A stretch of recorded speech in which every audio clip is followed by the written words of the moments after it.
Painting na nabili sa halagang 170 pesos na isubasta sa halagang 160,000 pesos.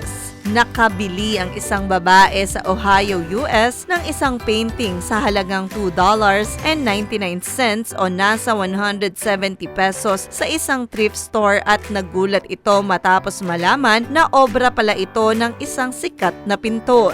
Ayon kay Marisa Alcorn, nabili niya ang painting na may lumang frame sa Goodwill store at kanya itong binili sa halagang 170 pesos at pagkalagay sa sasakyan ay napansin niya na may maliit na label sa ilalim ng frame. Pagka-uwi ay agad na ni-research ni Marisa sa internet ang nakasulat na pangalan sa painting na Johann Bertelsen na isang kilala palang American Impressionist. Dahil dito ay pinakumpirma ni Marisa sa Casa Sikes na eksperto sa arts at doon niya nalaman na orihinal itong obra ni Bertelsen.